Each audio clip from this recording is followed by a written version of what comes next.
off. You must be tired after hearing about cough, cough, cough, and cough.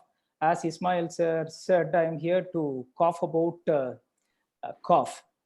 As far as the cough management is concerned, we don't have any much changes. So without wasting much of our time, we will directly go for the topic. And the topic is on practical approach for cough in children. I am Dr. Sharath Balaji from Institute of Child Health. Right. So as we all know, cough is the most common complaint for which the patient seek the health faculty. 40% of the consultation activity throughout the world are mainly based on cough. We all know that cough is an important defensive reflex which enhances the clearance of secretions and particulate from the airways. So do we have anything problem with respect to cough? Whenever cough comes, everyone will happy. Leave alone this COVID season. In pre-COVID season, everyone will be happy. Doctors will be happy because more the crowd, more the money. Pharmacists will be happy because more and more cough syrups will be sold out. Vaccination peoples will be happy because more and more flu shots will be given. Mothers will be happy because with the complaints of cough, they used to come well dressed, everything. Father used to come with the shots, everything. What will happen when cough lasts for more than 4 weeks, or when cough lasts for more than 2 weeks, or cough disturbs the child's physical activity, or cough disturbs the sleep? That is the problem comes.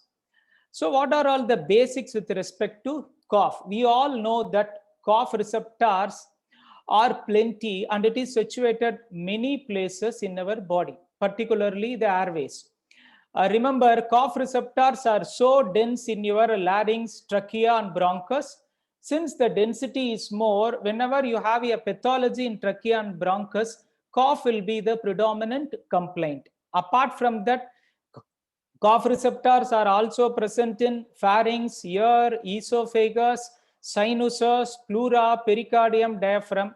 Last but not least, cough receptors are also present in esophagus and ear canal. So what does it mean? You need not search the pathology only with respect to the airway. You need to search the pathology in neighborhood areas such as pleura, pericardium, diaphragm, as well as your ear canal and as well as your esophagus.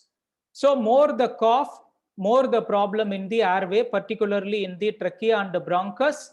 If the predominant complaint is not cough, then the problem may be situated elsewhere. That is the carry home message from this slide.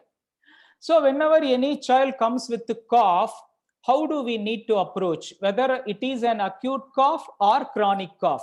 Even though there are so many definitions in so many parts of the world, on a whole, we used to call it as an acute cough if it lasts for more than 4 weeks, and chronic cough if it lasts for more than 4 weeks. So why is this classification? Majority of acute cough are usually due to acute respiratory viral upper infections, which usually settles within 4 weeks of period. As a result of which, coughs are basically classified into acute cough, which lasts for less than 4 weeks, and chronic cough, which lasts for more than 4 weeks.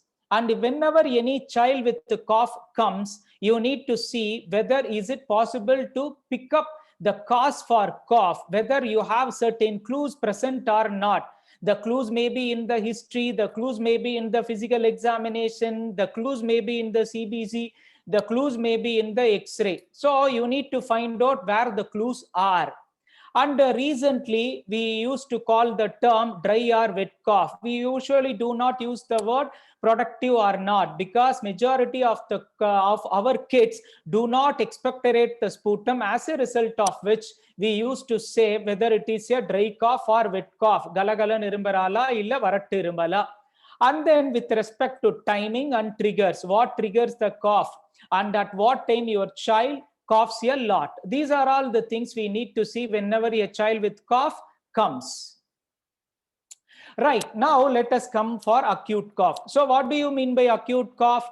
Acute cough is the cough which lasts for less than 4 weeks of duration. So what are all the things that can present with acute cough?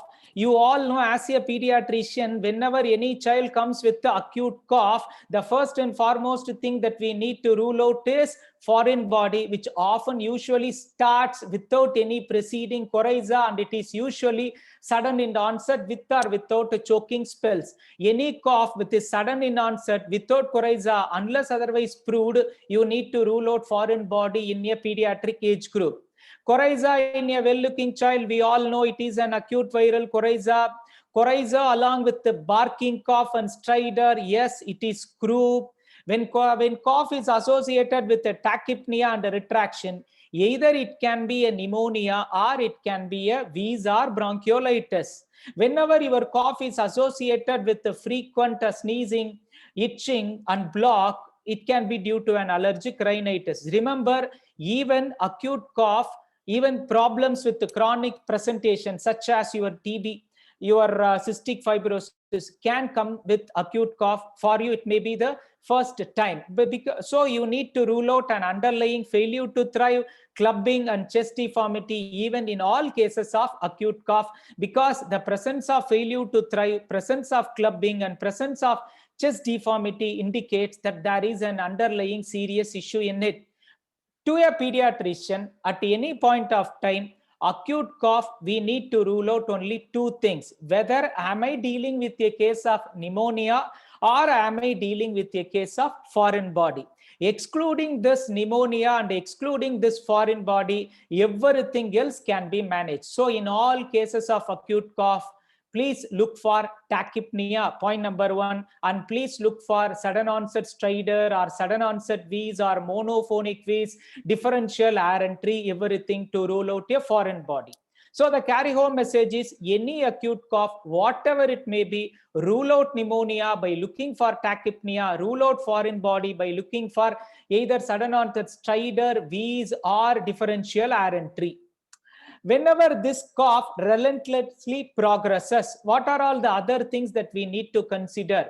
Still, pertussis is not uncommon in our country. Mycoplasma we have been detecting so often right now with the help of IgM ELISA.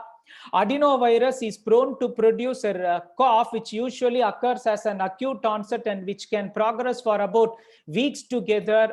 Always in any cases of cough which lasts for more than 2 weeks, please rule out tuberculosis, because in a country like India, it is our responsibility to rule out tuberculosis if it lasts for more than 2 weeks. In Western world, people used to say it's cystic fibrosis. In India, better to rule out tuberculosis. And always, foreign body can present with either as an acute cough or subacute cough or chronic cough. It all depends upon the physician who identifies and who sees the case first. Right. So with respect to recurrent viral upper respiratory infection, which is the most common cause for any acute cough, we all know that majority of our practice depends on this recurrent viral upper URTI infection. We all know that it always usually starts with a prodrome. Majority, almost 50% resolves in 10 weeks and 90% resolves within 25 days. As a result of which, we classify our cough as either acute cough. Majority of them is due to upper respiratory tract infection, and chronic cough if it lasts for more than 4 weeks. Remember, many of our kids can get 4 to 8 respiratory infections per year in preschool age group. A maximum of 10 episodes, 8 to 10 episodes can occur. Each and every episode can last up to 25 days. So when you calculate a maximum of 8 recurrent respiratory infections in a year, if each and every episode lasts for more than 25 days, you can calculate around 200 days of cough in a year can occur as a result of viral respiratory tract infection. But provided the child will be normal, the growth will be normal, the development will be normal. More so if people attend large households and people are in the play school. Whenever you ask the children, whenever you ask the mother or parent or any other caretaker, they usually used to blend all episodes together and may say, my child has been coughing for about weeks together or months together. But when you ask one particular history, is an afebrile episode or any period of cough-free periods are there, definitely they will say, yes sir, last month she coughed, again 2 weeks she was normal, again she is coughing for about a week. So they used to club together. So whenever they used to club together, you can say, you can think you are dealing with a case of relentless progressive cough or a chronic cough. But definitely when you ask the history, the growth will be normal, the development will be normal, and there will be a period of normalcy in between. So whenever my growth is normal, development is normal, and a period of normalcy in between, the most important point that I need to give to the mother is, we are dealing with a normal child. That's it. So what else we can ask with respect to history and physical examination? So whenever any child comes with a cough, the things that we need to ask are, one is age of onset. So what does it mean? Whenever you are seeing a child with the infantile cough or neonatal cough, unless otherwise proved, you are dealing with some serious issues. Cough in a neonatal period can never be a normal thing. Second point, nature of onset. Any sudden in onset, unless otherwise proved, you need to rule out foreign body, whether it is a dry cough or wet cough. Dry cough, unless otherwise proved, the child is said to be normal. Wet cough, again, you need to rule out so many suppurative lung diseases, particularly if it is recurrent and if it lasts for more than 4 weeks. And then upper airway symptoms, because whenever you have an upper airway symptoms like sneezing, itching, which may be due to a recurrent adenoiditis or sinusitis, you can well aware of the fact that again you are dealing with a normal child. So whenever you have an upper airway symptoms like snoring and sneezing, you are dealing with a normal child. Cough at night, it can be due to an asthma, it can be due to pertussis rarely, or it can be due to a postnasal drip. Rarely it is due to gastroesophageal reflux disease. Cough with feet, again, it is a serious problem. It can be due to an H-type fistula. It can be due to a palatopharyngeal incoordination, or it can be due to an achalasia cardia. As we discussed, cough during sleep can be either due to postnasal drip or a asthma. So these are all the things that we need to ask in the history to find out what the real cause are. With respect to physical examination, always in any case of cough, whether it is an acute cough or chronic cough, look at failure to thrive. Whenever we are looking at failure to thrive and clubbing, please, we need to investigate. We are not supposed to reassure the mother. Second point, presence of issues with respect to tonsil, adenoid, pharynx, and ear. You can easily find out the cause, and you are dealing with a normal upper respiratory tract infection, which leads to problem. Allergic shiners, again, you are dealing with a normal child, but a little bit deviated from a normal one. Presence of stridor, it can be a foreign body, it can be a croup, or it can be a recurrent laryngeal papilloma, anything. Presence of stridor along with the cough is a serious issue. And wheeze, if polyphonic and responding to your bronchodilator, is not an issue.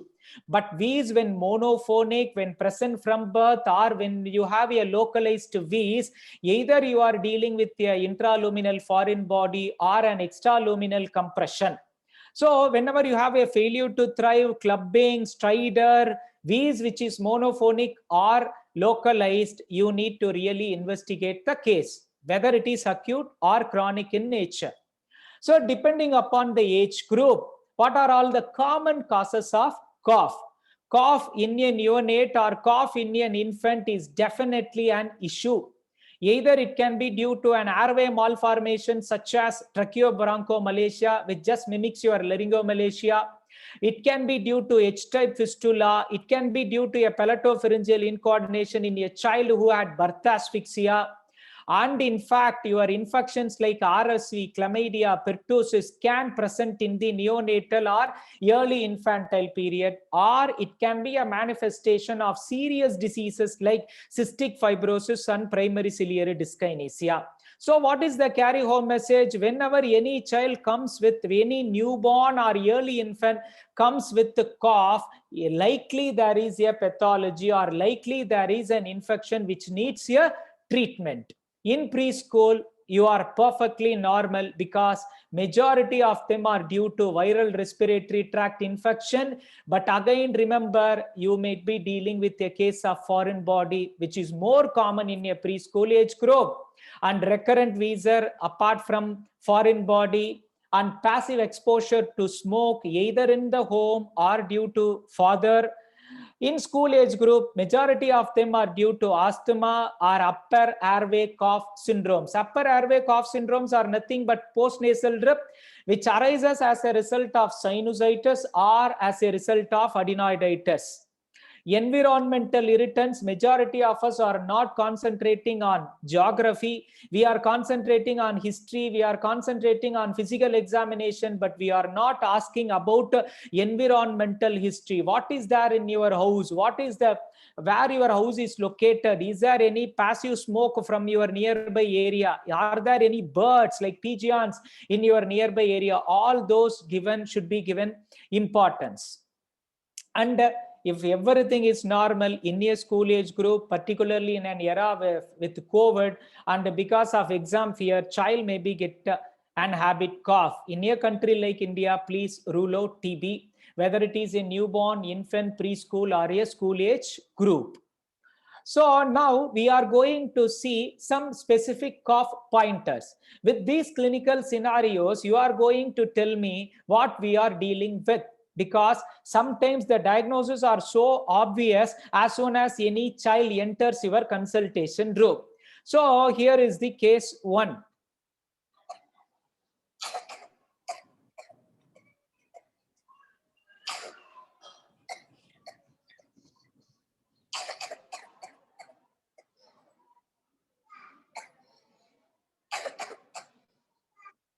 So what are all the things that are so obvious in this video? One is the child's growth and development is absolutely normal. So we are dealing with a normal child. She is neither sick nor toxic. So we are not dealing with a case of infection. And look at the cough. Can we say dry cough? Is it a dry cough or wet cough? Majority of you will understand that we are dealing with a case of dry cough. So any dry cough is usually, unless otherwise proved, normal. So what are all the things that can present with a dry cough? We all know that post-viral cough is a dry cough, as well as your viral cough is a dry cough. Your habit cough, which is usually psychogenic in nature, is a dry cough. But always rule out again, a pertussis can present with a dry cough. A foreign body can present with a dry cough. So these are all the points which can manifest. These are all the causes which can manifest with the dry cough. So what is this autogenic cough? Autogenic cough is nothing but whenever you have a foreign body or a hard cerumen in your inner ear canal, it can stimulate the auricular branch of vagus. This auricular branch of vagus is also stimulating your cough receptors, as a result of which you can get cough which is due to a foreign body or an impacted cerumen in your ear canal. Whenever any case of cough referred from our cardiology OP, the first thing that we used to see whether it is here, the child is having ACE inhibitors. Whenever any child is referred from your surgical OP, for particularly the child who is taking a propranolol for a strawberry hemangioma, we will think in terms of drug-induced cough. Think all these coughs are dry cough. You have either it doesn't require any treatment, or they are easily treatable, dry cough. So what is this? Basically, so simple. Basically, the child is having a wet cough. So do we have any issue with all wet coughs? Wet cough nale nama bayapada seinuma, galagalan irumnale bayapada sema. Again, you need to classify whether the growth and development is normal in a child with wet cough. So if wet cough is present, my growth is normal, development is normal, I will ask, what is the first question? Whether it is associated with URI, because your sinusitis because of postnasal drip will often present with wet cough. So if the running nose lasts for less than 2 weeks along with the wet cough, it is acute viral coryza. I don't think the child requires any treatment except honey. But if the same wet cough which lasts for more than 2 weeks along with the acute viral coryza, then we will call it as sinusitis. Then I need to think in terms of a antibiotics such as amoxicillin. Whenever child sneezes a lot along with itching of nose, I will think in terms of an allergic rhinitis, which may settle either with a second generation antihistamine or an intranasal steroids. These are all the things that has to be treated whenever any child comes with URI, that is coryza. But whenever a child comes without URI, and if cough lasts for more than 4 weeks, then we will call it as protracted bacterial bronchitis, which usually requires a course of amoxicillin clavulanic acid. But whenever a child with a wet cough and a compromised growth, then same child only, and a compromised growth, definitely there is a serious issue. I will rule out cystic fibrosis, primary ciliary dyskinesia, and immunodeficiency, a retained foreign body, maybe a manifestation of a necrotizing pneumonia, etc. Again, one more cough. What is this?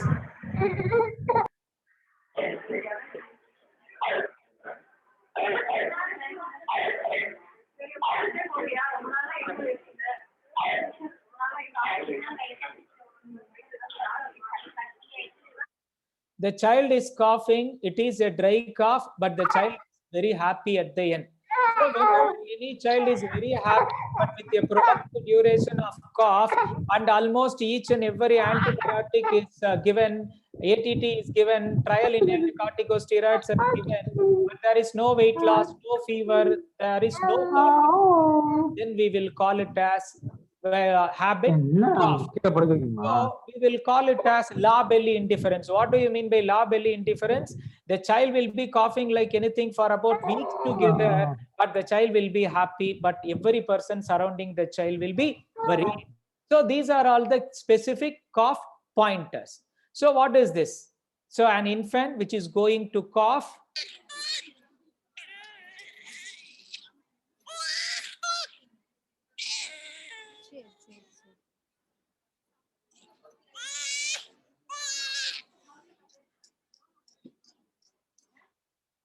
So whenever you have a boots of cough along with the tears from eyes and redness from face, unless otherwise proved, you are dealing with a case of pertussis, which is common from newborn period to adolescent period. So whenever any child comes with paroxysmal cough with post-tussive vomiting, you may not have whoop at present because of partial immunization. You need to look for whether tears from eyes are present and redness of face. Then you can rightly brand the case as pertussis. So again, what is this?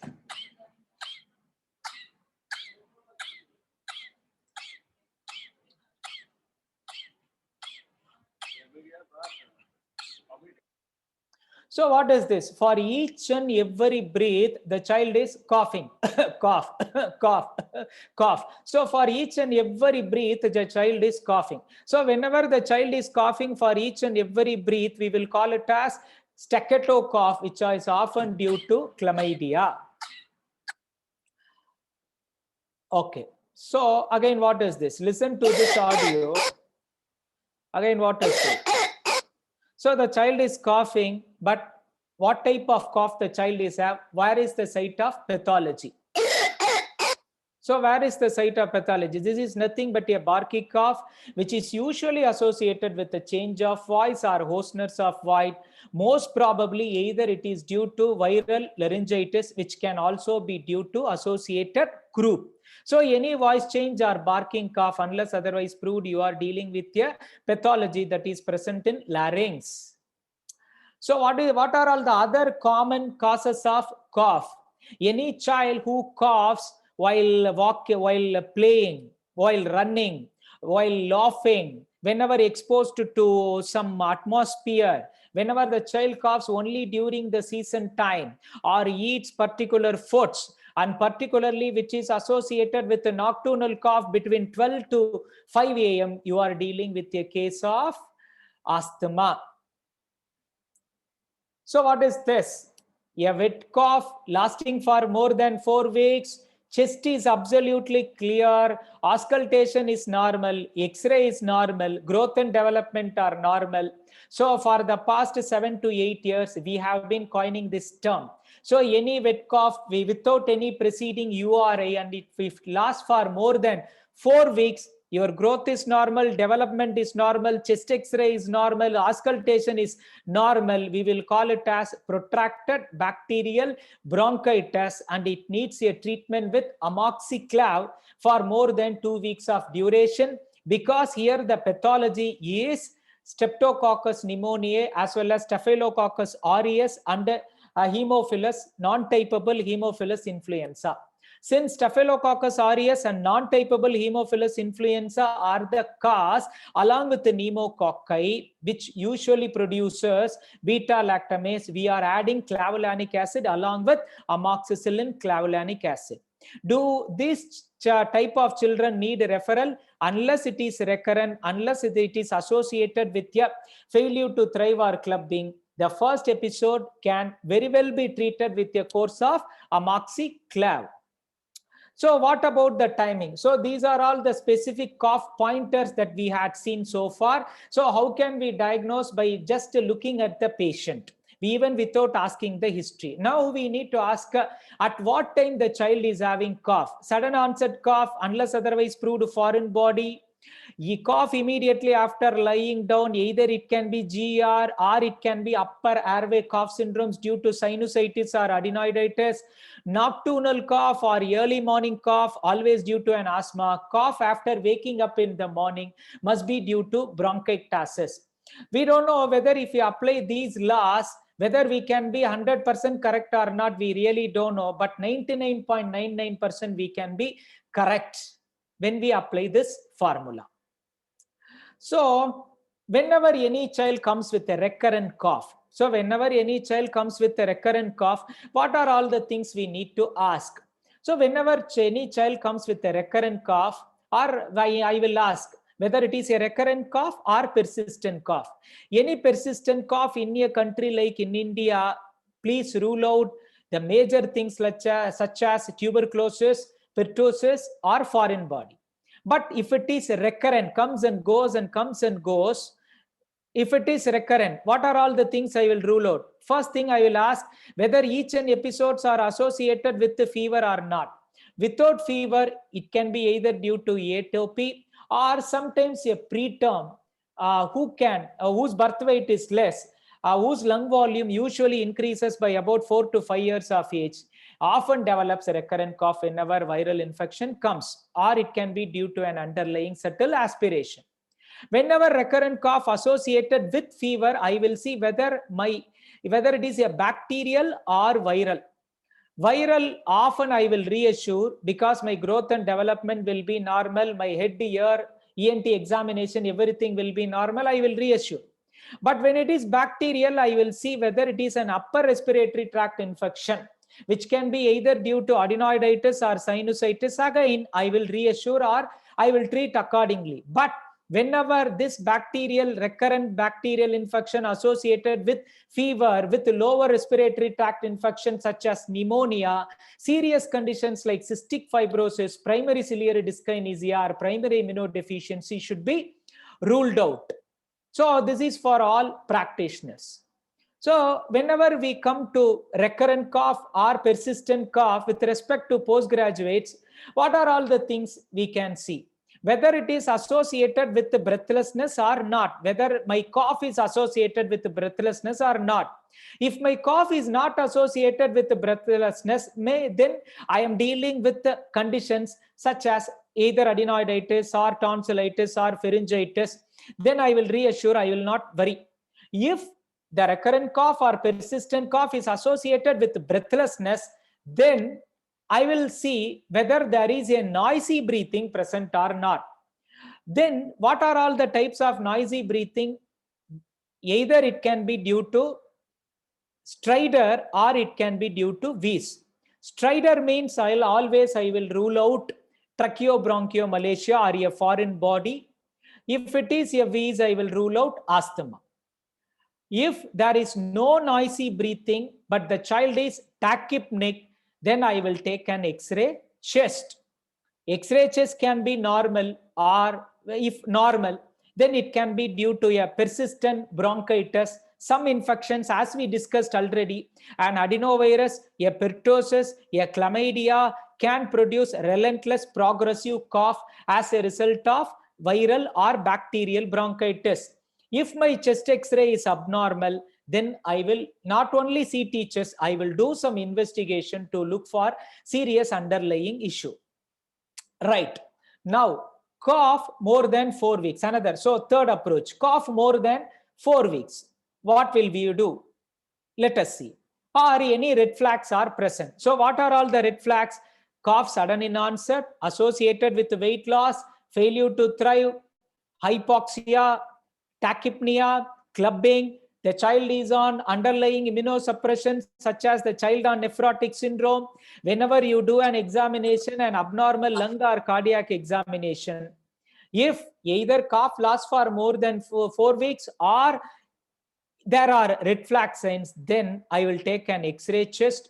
If X-ray chest is normal and abnormal, workup as indicated. And if X-ray chest is normal, I will consider etiologies to the right.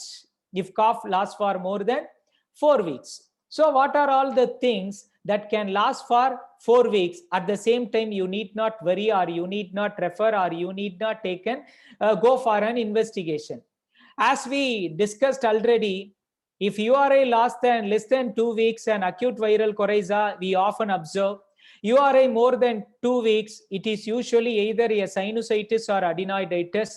Whenever the child had URI, but at present the child examination is normal, we will call it as post-viral cough. Any cough that is so intense, paroxysmal or post-acute vomiting, it can be due to a pertussis, mycoplasma, chlamydia, which often requires a course of azithromycin. Whenever it is associated with the rhinorrhea, sneezing, itching, block, I will rule out allergic rhinitis and I will choose an antihistamine. So let us see about antihistamine after some slides. As we discussed, wet cough lasting for more than 4 weeks. Otherwise, my child is normal. Protracted bacterial bronchitis, which requires amoxiclav for more than 2 weeks. Nocturnal cough, trigger-induced cough, recurrent cough, asthma, inhaled corticosteroids, always rule out associated drug intake.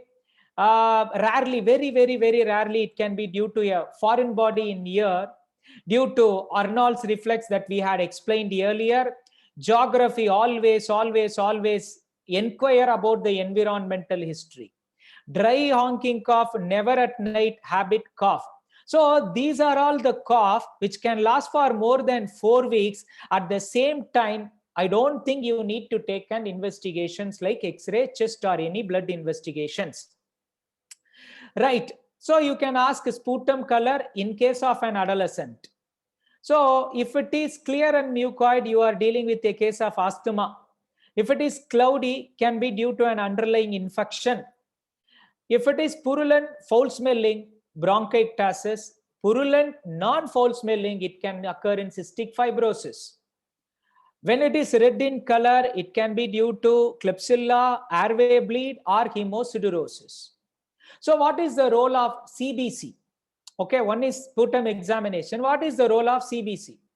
An abnormally low hemoglobin in a case of chronic cough, rule out hemosiderosis.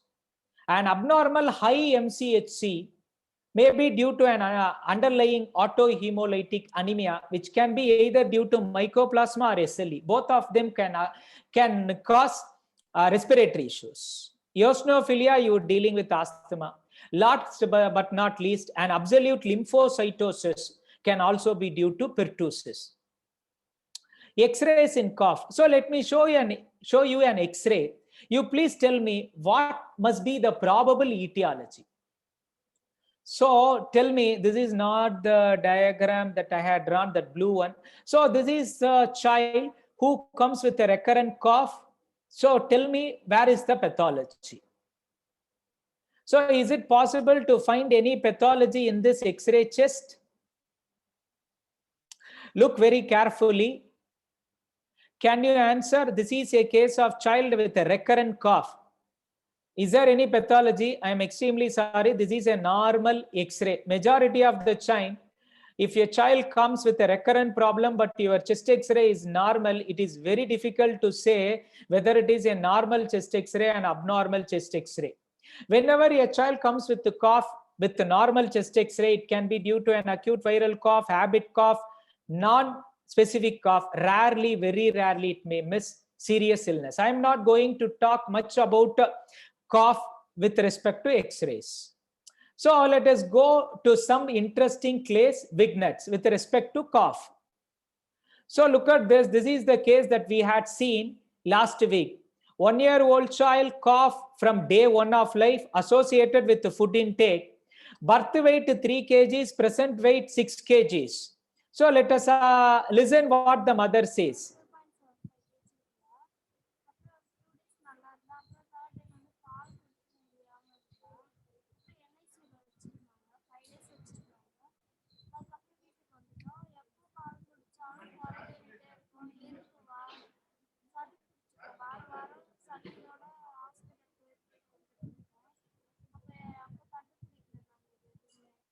So what does it mean? The child is coughing since day 1 of life, neonatal admission, everything. The child had consulted a famous gastroenterologist. Anti-GERD was tried, doesn't work. Even the child was referred here. FOB was said to be normal. Trial anti-GERD failed. So again, the child was referred from a peripheral pediatrician from Kanchipuram. He mentioned H-type fistula. We called the pediatrician. We did an FOB. It turned out to be normal. Why you are still suspecting H-type fistula? So, my friend told me, sir, each and every time the mother is so specific, cough whenever the child is taking feeds. I told him the FOB is normal, trial GER failed, but you had returned H-type fistula as well as Cori GERD. He told, nothing, sir. My basic instinct says either it should be H-type fistula or gastroesophageal reflux. Plan yourself. So, to our knowledge, even though the first FOB was normal, that is done by our department, we proceeded for second bronchoscopy.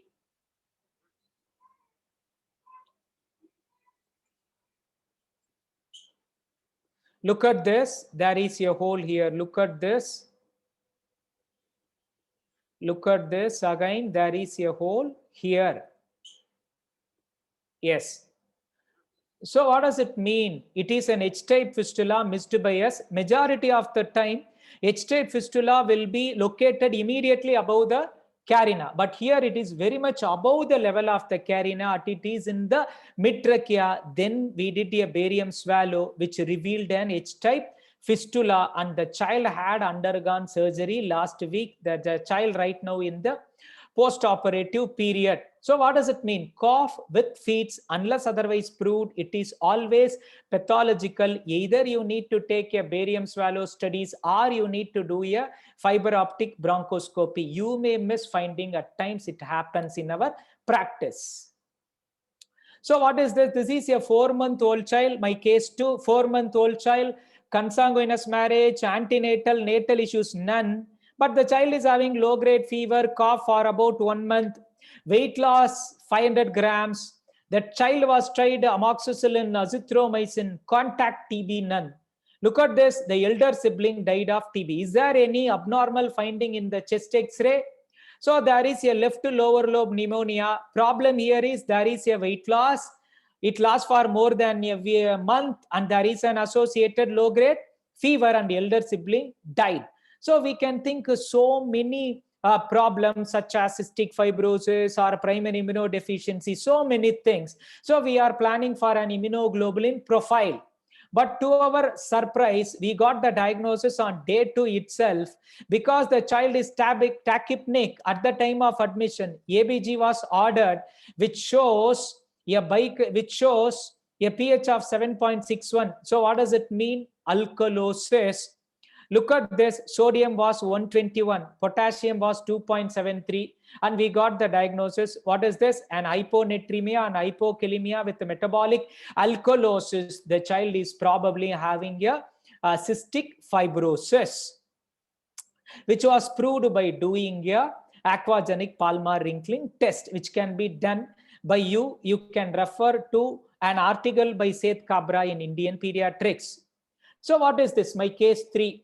A 2-year-old child, recurrent cough 4 weeks, at times stridor, at times wheeze. So what does it mean? At times stridor, it means there is a pathology is in the trachea. At times wheeze, it means the pathology is in the bronchus. So what does it mean? So as a result of which, we did a fiber optic bronchoscopy, which revealed a migratory foreign body. So we all know that whenever any child comes with sudden onset cough, with choking spells, with the differential air entry, with the monophonic wheeze, with an X-ray chest showing an obstructive emphysema or collapse, you will suspect a foreign body. But the caveat is, majority of the times you may not have a history. Majority of the times, if it is migratory, your air entry will be equal. And remember, an airway foreign body during a long periods of time may not manifest as cough, because our cough receptors in the major airways are rapidly adaptive cough receptors. So over a period of time, it usually abates, as a result of which cough can disappear in chronic prolonged cough, chronic prolonged foreign body. Chest can be clear in a case of a migratory foreign body. X-ray can be normal too. So it doesn't mean that when these things are present, you need not suspect a foreign body. You need to suspect each and every time when a child comes with cough and not responding to your medications. So what is this? My case 4. A 2-year-old child, there is no fever, but there is a persistent, it is not wet cough. I'm extremely sorry. Wet cough, weight loss, none, appetite. Usually we know that between 1 to 3 years of life, it is a period of physiological anorexia. So it will be difficult to ask the appetite history in this age group. Child has minimal crepitations, tried a course of amoxiclav, thinking that it is a case of protracted bacterial bronchitis. Tried a course of azithromycin, can be an atypical pneumonia, but still cough persists. Manto was done, negative. GL was done, negative. Child is playful, there is no contact, but we tell the mother, this cough can settle over a period of time, because we don't have any evidence for TB and we don't have any evidence for foreign body. But since the mother is not happy, we proceeded for fiber optic bronchoscopy. And in the X-ray, you can see a patch here. Despite giving antibiotics, despite the investigations for TB, everything turned out to be normal. There is a patch here. We did a scopy to look for any middle lobe pathology. Fortunately, we could find a caseating necrosis or a cheesy material in the right middle lobe bronchus. Turned out to be a case of tuberculosis. So what is the carry home message? It doesn't mean that TB should present with the fever of more than 2 weeks, cough for more than 2 weeks. It can present without any of these things. In a country like India, better to investigate TB. But do not start ATT without an evidence for tuberculosis. Here we had an evidence for tuberculosis. That's why ATT was started. So what is this? Again, this is a case of fever, cough, tachypnea, everything. You have any clues in this CBC count?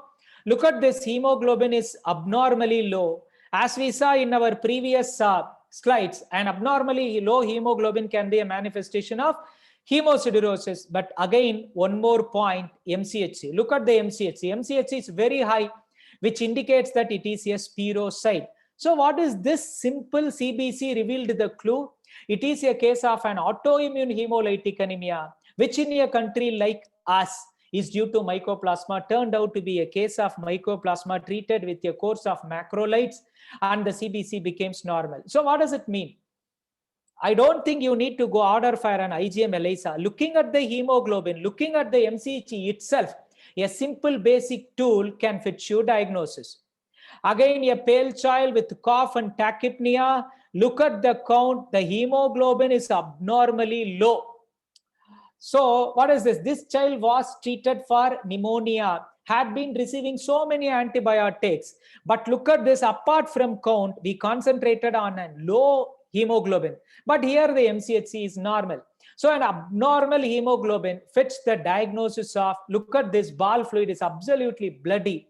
A case of hemosiderosis. I am not talking about you can diagnose mycoplasma, you need to diagnose pulmonary hemosiderosis. Whenever you are dealing with a case of chronic cough or cough that is not responding to your antibiotic, you need to take a CBC. So look at the abnormal hemoglobin, look at the abnormally high MCHC, look at the abnormal high lymphocytosis, look at the abnormal eosinophilia. These things itself can give you clues towards the diagnosis.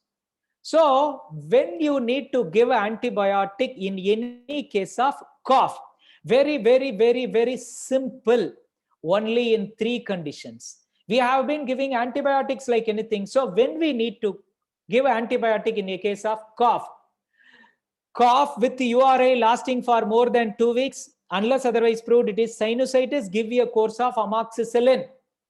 Cough which is so intense, can be due to pertussis or a mycoplasma or chlamydia, consider azithromycin. A wet cough more than 4 weeks of duration in a normal child, protracted bacterial bronchitis, and amoxiclavulanic acid for more than 2 weeks of duration. So when you have these 3 conditions, you give antibiotic. Otherwise, please do not touch antibiotic. So the only antibiotics that are indicated in case of cough are amoxicillin, azithromycin, amoxiclav, nothing else in your office practice. So this is again stressed here. Only 3 antibiotics, only 3 conditions. So empirical therapy. So what are all the empirical therapies you can give? So as far as the evidence, randomized control trials are concerned, only 2 empirical therapies are allowed in a case of chronic cough. Chronic cough that is more than 4 weeks. One is chronic dry cough, you can give a trial of inhaled corticosteroids. Chronic wet cough, you can give a trial of amoxiclav. Apart from that, there are no empirical trial therapies without any cough pointers or without any investigations you can try. So the only empirical therapy without investigation that can be tried are a trial of inhaled corticosteroids in a case of dry cough lasting for more than 4 weeks. A trial of amoxiclav if it lasts for more than 4 weeks with amoxiclav.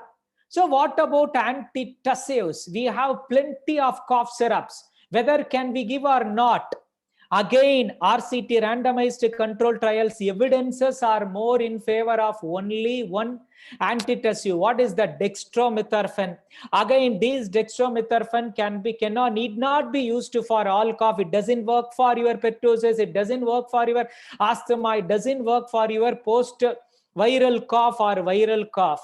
Usually, it is used in problematic cough in a child of more than 6 years after ruling out all possible treatable causes, particularly we use in post-surgical period because a lens may pop out, the hernia surgical wound may pop out, or a tracheostomy can pop out, or whenever we try for a decannulation, that skin suturing may pop out. So unless otherwise indicated, there is no role of dextromethorphan in cough.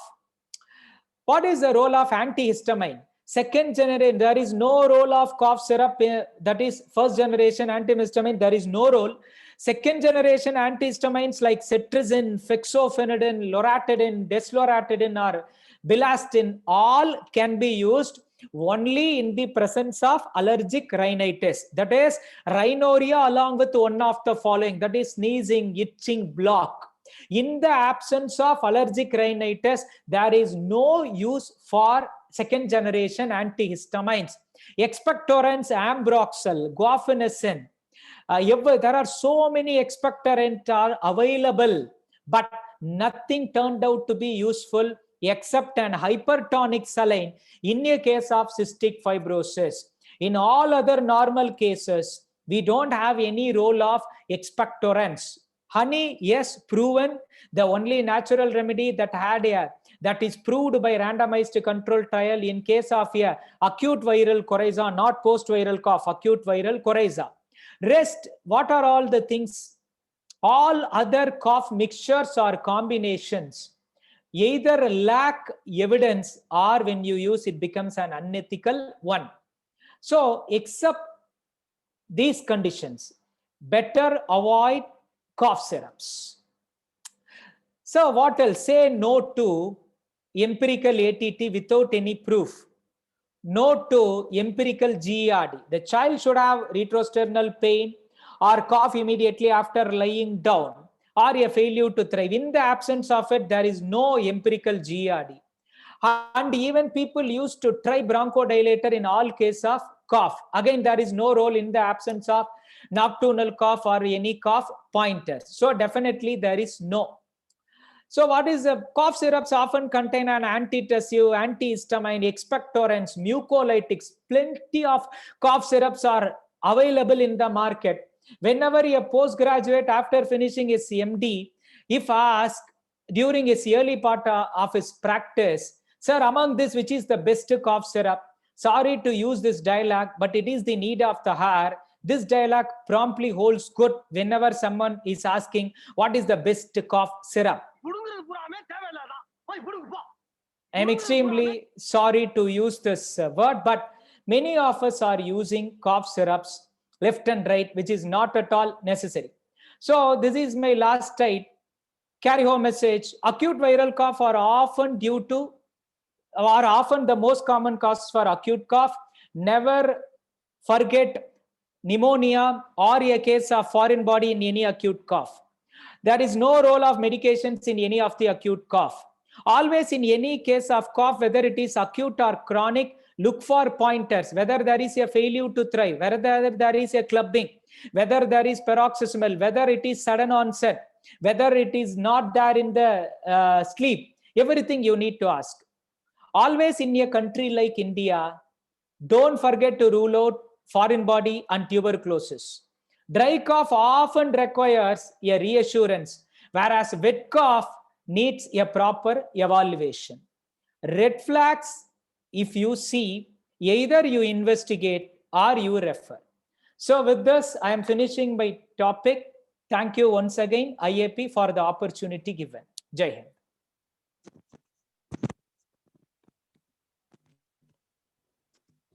Over, sir.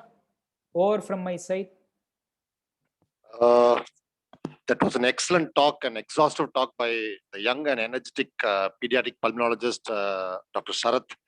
I think he dealt with the entire subject in a very crisp and clear manner. And there were a lot of takeaway messages for all of us. There are no questions in the chat box. If there are any questions from the audience, Dr. Sharath is always there to give his reply.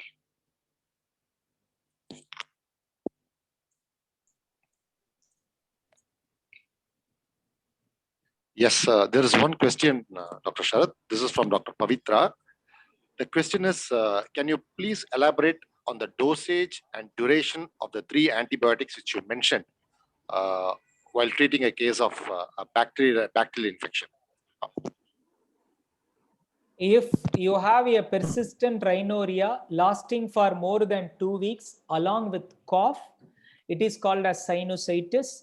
You give at least 10-day course of amoxicillin alone at 10 mg per kg per day, at 50 mg per kg per day. Point number 1. Second point, wet cough lasting for more than 4 weeks. Otherwise, your child is healthy without any preceding coryza, and your X-ray test is normal, your examination is normal. Amoxiclav, again 50 mg per kg per day for more than 2 weeks. Third point, whenever you have a intense cough associated with the post-tussive vomiting or extrapulmonary manifestation, it is azithromycin, both for mycoplasma or chlamydia. For mycoplasma, and azithromycin 10 mg per kg per day for 3 days, and for chlamydia and for pertussis, a 10 mg per kg per day for 5 days is more than sufficient. This is what required in a day-to-day office practice. No role of cefixime, no role of cefpodoxime. That's only 3 antibiotics would do to treat a cough. That was excellent, Dr. Sharath. There is one more question from Dr. Ranjit regarding the role of Manto in TB screening. Whenever you have a contact, whenever you have a relentless progression of cough lasting for more than 2 weeks, fever lasting for more than 2 weeks, yes, you can do a Manto. But again, in a due course of time, we won't be having any Manto. In a symptomatic child, take an X-ray, look for an abnormality like a mediastinal node or a miliary mottling or a cavity. Go for a sputum examination for CBC if these things are present. Otherwise, you need to give a trial of antibiotic if your chest examination is normal. Manto, in a due course of time, I don't think we will be doing. Fine. Next question is from Dr. Jagadish from Tiruvallur. What are the complications which we commonly face with the commonly used cough syrups? Okay. Usually, we have been seeing some cases of excessive drowsiness due to improper usage of cough syrups, particularly your antihistamines. With anticholinergic, we have been seeing cases of some supraventricular tachycardias. Some may had used codeine and it had lead to death in one condition. Okay, because in cough syrups, majority of them will not be in appropriative dosage. The study will be favor only for dextromethorphan, that is 1 mg per kg per dose thrice daily. For all other things, we don't have a proper study to say this is the dosage that we need to give. So better avoid. We need to reassure rather than looking for an alternative best cough syrups. We have one question from Dr. Vinod. How propranolol causes cough? Is it due to bronchoconstriction or yes, are there any other factors? Bronchoconstriction. Propranolol causes bronchoconstriction, but it is not so common in a healthy child. Otherwise, coughing like anything, we have ruled out all other thing. On propranolol for an hemangioma, we will rule out whether it is due to propranolol or not. So we will give a trial of stopping propranolol and see. And it can also be due to a subglottic hemangioma, which can cause cough. For your question, propranolol may provoke bronchospasm. Excellent, Dr. Sharath. Now we have our esteemed president, Dr. Ismail Sir, to give his appreciations to thank you, Aman. I think Sharath has nailed it. The final message was excellent. That is a beautiful message. I think the practitioners will be very clear, and the clarity of thought about which we delineated the causes, the different types of cough, and the clinical conditions associated with how to identify and how to go about it without using much of medications. It is beautiful. I think that my purpose is solved the way I thought it should reach the practitioners, and totally Sharath has nailed it. Thank you, Sharath, for giving us a wonderful talk, and thank you, Amal, for coordinating. Back to you, Amal. Thank you, sir. Thanks a lot, Sharath, for sparing your valuable time, and you have, as our president mentioned, you have simply nailed it.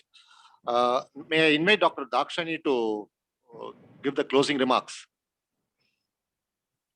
Or Dr. Jagadish? Yes, Dr. Dakshani is there. No, I'm okay with it. You asked Dr. Jagadish sir to conclude, sir. Yes, anything Because from your side, he's one Dr. of the co-hosts for today's program. No, Jagdish sir, he is going to close it, but is there anything from your side? the Sharat's talk is no news to anyone of us, particularly not me. And every time I get to hear him, I learn something more and different. It's always been his trademark, and teaching has been his passion. So this is no news to me at all. Thanks, Sharat. Good show. Fantastic, Daksh. That was what we were expecting from you. Next, hold Dr. Jagdish to give the closing remarks. Sir, thank you for the excellent presentation. You are more than the city pediatricians. The pediatricians periphery are more benefit from your talk. We usually admire your talk in the various conferences. Thank you. We learned a lot today, sir. Thank you. Amal, before the close, I think is there Ashwath on the line? Please check it up.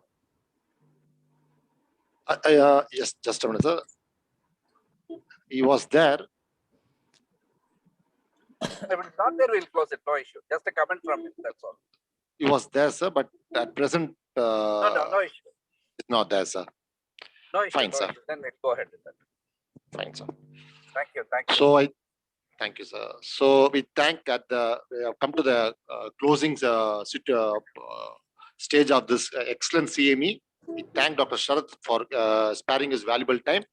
And we thank our IAP TNSC President, Dr. Ismail, our Secretary, Dr. Rajendran, and our Treasurer, Dr. Gopal Subramaniam, also for sparing their valuable time and also encouraging all of us, and for giving our North Zone this program, which includes Chennai, North Arcot, Kanchipuram, and Tiruvallur districts. And we thank all the audience and participants who participated in this event, in encouraging the speaker and also making the program a huge success. We'll meet once again during our next